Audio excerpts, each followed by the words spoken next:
Assalamualaikum warahmatullahi wabarakatuh. Perkenalkan, nama saya Muhammad Zudan Kusmarin dengan NIM 220401110241. Jadi pada kesempatan ini, di video kali ini, saya untuk memenuhi tugas Pancasila, saya akan melakukan wawancara dengan tema keberagaman dan sikap toleransi di kalangan muda, terutama generasi Z, di Desa Adat Kuta Bali. Nah, pada wawancara kali ini saya akan mewawancarai dua narasumber, yaitu teman saya waktu SMP dan mereka tinggal di Bali. Jadi wawancara kali ini online, yaitu via aplikasi Discord.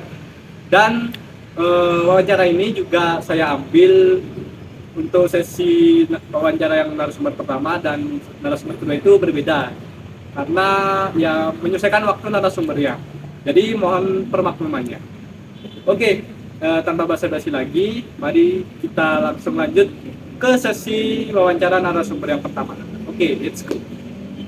Assalamualaikum warahmatullahi wabarakatuh. Waalaikumsalam warahmatullahi wabarakatuh. Selamat siang kepada narasumber kita yang pertama. Untuk narasumber, bisa memperkenalkan dirinya dulu. Baik, perkenalkan nama saya Mafira Salsabir Aktivilia atau yang kerap kali disapa sebagai Vira. Saya merupakan mahasiswi baru dari Fakultas Ekonomi dan Bisnis, program studi sarjana akuntansi di Universitas Udayana, Bali. Gimana Vira kabarnya? Alhamdulillah baik. Kuliah sekarang lagi UTS. Lagi UTS. Mm-mm. Lancar kuliahnya? Udah setengah semester? Ya lancar, cuman emang perlu beradaptasi sama tugas-tugas yang emang beda sama masa SMA. Oke, pada kesempatan ini saya ingin mewawancarai Vira sebagai narasumber, di mana ini untuk memenuhi tugas UTS saya. Vira kan sebagai seorang Islam ya, yang tinggal di Bali. Saya juga sebenarnya. Nah, tapi gimana sih kehidupannya Vira selama tinggal di Bali? Kan di Bali itu mayoritasnya agama Hindu kan. Nah, kita ini sebagai minoritas. Nah, itu gimana kehidupan Vira selama tinggal di Bali? Itu gimana? Ada kendala kah atau emang pacar aja? Mungkin aku bakal cerita sedikit dari lingkungan tempat tinggal aku. Jadi, aku tinggal di suatu perumahan yang memang masyarakatnya itu sangat-sangat heterogen. Artinya dari semua agama, dari asal daerah yang berbeda-beda itu ada semua di sini. Dan menurut aku sama sekali nggak ada kendala saat agama apapun ingin menjalankan suatu kegiatan keagamaan. Kalau di agamaku sendiri itu ada pengajian bulanan, pengajian rutin itu dilaksanakan secara aman sih, nggak ada kendala, maksudnya kayak nggak ada yang protes atau segala macam. Jadi dari lingkungan perumahan, lingkungan rumah tuh aku rasa aman.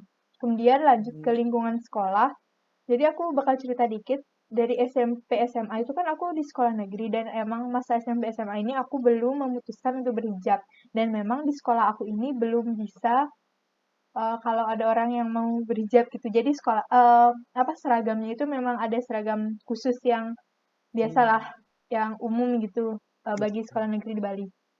Namun kalau seorang muslim yang emang udah memutuskan untuk berhijab itu ada sekolah negeri Islamnya sendiri di sini dan itu banyak. Jadi menurut aku nggak ada kendala sama sekali sih, cuman kan emang pilihan aku untuk sekolah di negeri umum, jadi emang belum berhijab dan dari diri aku sendiri juga belum berhijab kayak gitu. Kemudian masuk ke masa kuliah itu awal-awal aku berhijab, jadi sampai sekarang aku berhijab. Dan kalau di masa kuliah ini sampai sekarang aku belum merasakan secara langsung ada yang rasis atau gimana. Bahkan kalau ada acara, waktu itu aku sebagai relawan ya, relawan desa ke suatu desa di Karangasem, itu tuh kalau misalnya kita mau izin sholat itu dicariin tempat sama panitianya. Jadi emang welcome banget kayak gitu. Selama masa ospek juga kalau di tengah-tengah acara ospek kita mau sholat, mau beribadah itu sangat diizinkan. Oh iya, kembali lagi ke lingkup pertemanan SMP SMA. Bohong rasanya kalau kita bilang nggak pernah ketemu sama satu orang pun yang rasis kayak gitu ya. Pasti ada Ya. aja. Cuman emang sebagian besar lingkunganku itu baik sih, apalagi aku punya circle atau teman dekat yang emang welcome banget dari berbagai agama dan berbagai daerah gitu. Sama sekali nggak ada rasa dikucilin. Kalau mau sholat juga bebas, maksudnya nggak ada dikekang atau gimana pun. Mungkin itu sih kalau dari lingkungan rumah sama sekolahku saat ini.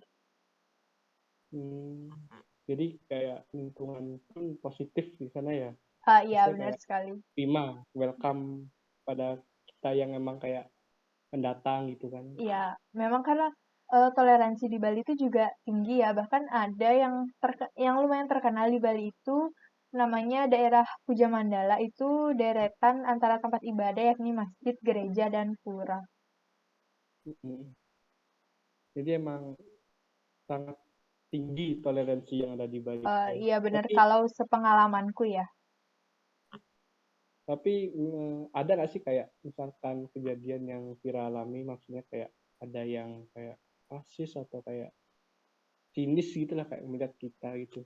Pasti ada aja sih, bahkan di lingkup yang tadi aku bilang, di lingkup SMP SMA itu ada, tapi emang bukan temen yang dekat, maksudnya sekedar lewat ketemu dan dia random ngerasisin kayak gitu aja sih. Tapi emang aku nggak, tapi itu posisinya aku nggak lagi sendiri gitu loh untungnya. Kalau pas aku lagi posisi sendiri dan dikucilin yang segimana itu nggak pernah sih untungnya ya. Berarti sikap apa? Maksudnya kayak tingkat toleransi terutama di kalangan Gen Z yang sekarang ini ya. Nah itu gimana? Apakah emang sikap toleransi kepada keberagaman atau kan kita beda-beda itu tinggi atau mereka acuh tak acuh aja gitu? Kalau di lingkungan aku sendiri itu bisa aku bilang tinggi ya, karena mereka emang saling menghormati dan ngerti kayak gitu sama yang namanya perbedaan. Mungkin kalau beda orang emang beda cerita ya, cuman sepengalaman aku itu baik sih secara umum, secara general.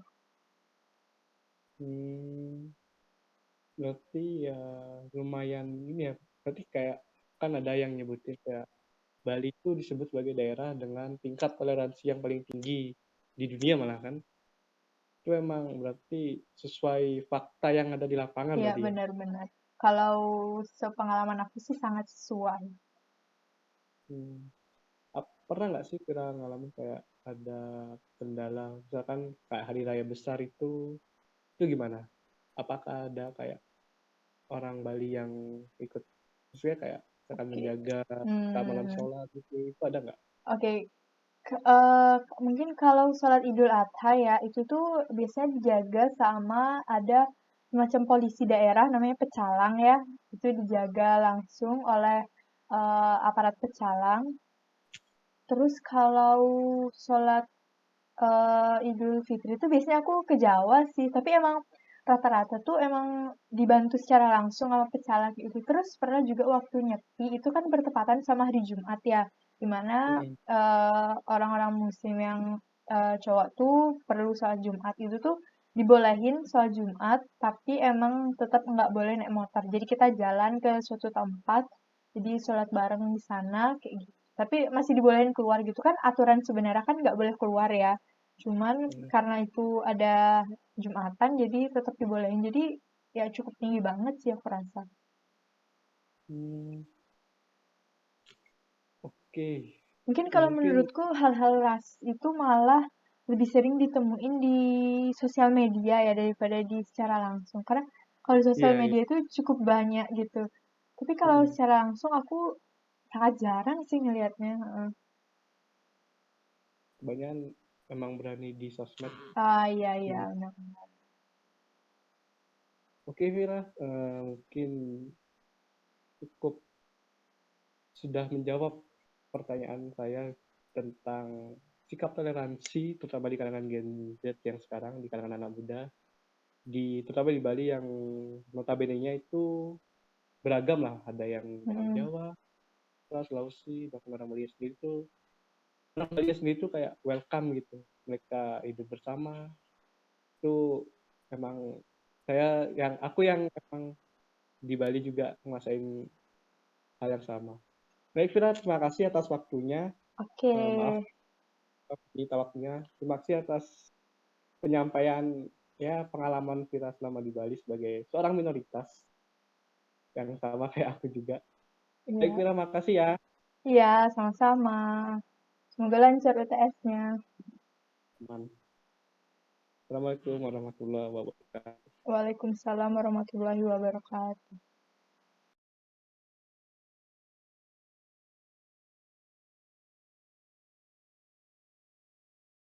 Om Swastiastu. Om Swastiastu. Oke, saat ini kita bersama narasumber kita yang kedua, meskipun dia agak sulit lah mencari waktu untuk wawancara pada saat ini ya, tapi bersyukur kita sudah bisa bertemu dengan narasumber kita yang kedua. Untuk narasumber kita bisa memperkenalkan dirinya dulu. Ya, perkenalkan nama saya Adi, umur saya 19 tahun, dan saya berasal dari Bali. Oke, selamat siang Adi. Ya, siang juga lama Zidan. tidak bertemu. Gimana kabarnya? Kabarnya gimana? Kabar saya baik. Gimana Bali sekarang? Kan mau ada event G20. Udah rame apa masih normal-normal aja? Ya, sekarang belum terlalu ramai, masih aman. Tapi sudah ada penyuluhan dari pemerintah untuk membatasi kegiatan masyarakat waktu G20. Itu rencananya kapan diadain?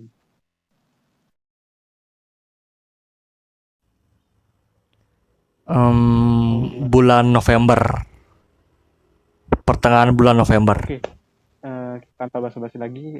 Jadi untuk Adi, kita minta waktunya sedikit untuk melakukan wawancara terkait tentang keberagaman dan sikap toleransi yang ada di Bali. Nah, Bali itu kan dikenal sebagai Pulau Seribu Candi kan, yang dimana mayoritasnya itu beragama Hindu.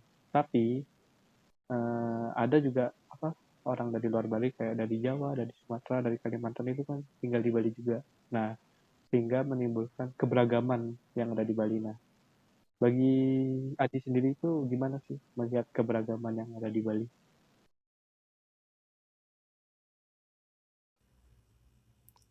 Ya, sebagai orang yang lahir dan tinggal di Bali hingga sekarang, tanggapan saya mengenai keberagaman yang ada di Bali sudah sangat baik.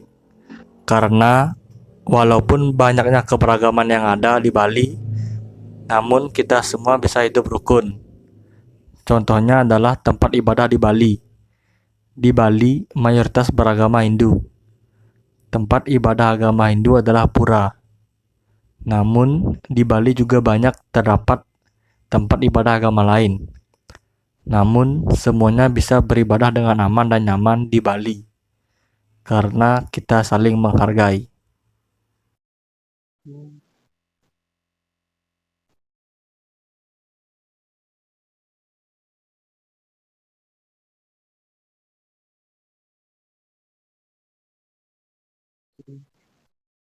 Oh, berarti ya emang menghargailah orang-orang yang datang dari luar ya gitu ya. Nah, kan juga Bali juga dikatakan, selain tadi itu, Bali juga dikatakan dengan masyarakatnya itu masyarakat yang paling toleransi bahkan di dunia.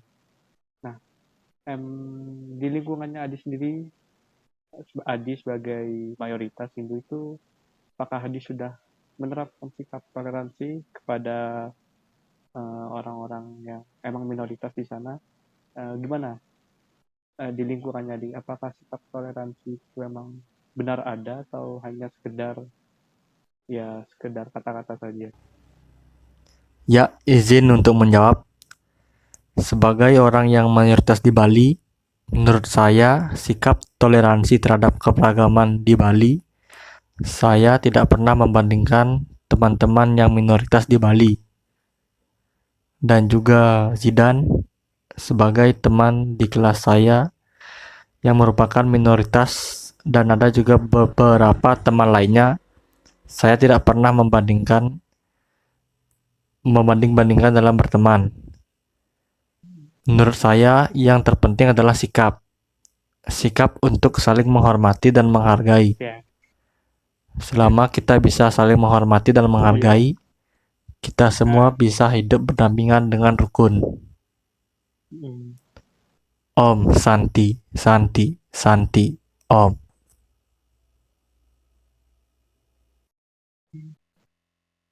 Marga.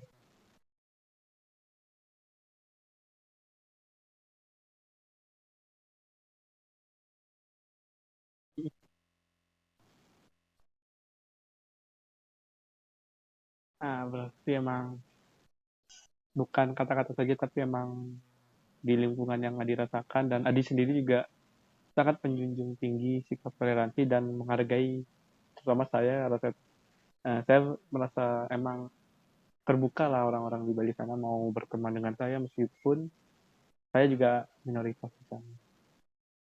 Oke, Adi, mungkin segitu saja, tidak usah lama-lama. Terima kasih atas waktu wawancaranya. Maaf apabila saya ada salah kata atau menyinggung perasaannya. Silahkan ya lanjutkan kegiatan hari ini. Terima kasih ya. Om Ti Santi Santi Om. Terima kasih. Oke, jadi begitulah sesi wawancara saya bersama dua narasumber saya, yaitu Vira dan Adi. Jadi kesimpulannya adalah memang sikap toleransi yang ada di Bali, terutama masyarakatnya, memang sangat tinggi, dan masyarakat di Bali sangat terbuka kepada kami yang minoritas yang berasal dari luar Pulau Bali. Terutama tadi yang dijelaskan oleh teman saya, tidak membeda-bedakan dalam berteman. Dan saya juga merasakan itu ketika saya sekolah dari SD sampai SMA, bahwa teman-teman di Bali cukup terbuka kepada saya, meskipun saya kaum minoritas di sana, tapi mereka masih menghargai saya. Dan saya berharap juga apa yang ada di Bali, sikap toleransi yang ada di Bali itu bisa diimplementasikan, bisa dilaksanakan juga di seluruh Indonesia, karena kita memiliki dasar negara yang kuat, yaitu Pancasila. Kita memiliki semboyan Bhinneka Tunggal Ika, berbeda-beda tapi tetap satu jua. Jadi saya ingin menyampaikan, mari kita menghargai sesama, karena kita bangsa dan setanah air. Mari kita rangkul sama kita, meskipun kita berasal dari daerah yang berbeda, latar belakang yang berbeda, tapi marilah kita saling merangkul dan saling menghargai sesama. Mungkin itu saja yang bisa saya sampaikan. Mohon maaf apabila ada salah kata atau salah perbuatan yang menyinggung. Akhir kalam, wabillahi taufiq wal hidayah. Wassalamualaikum warahmatullahi wabarakatuh.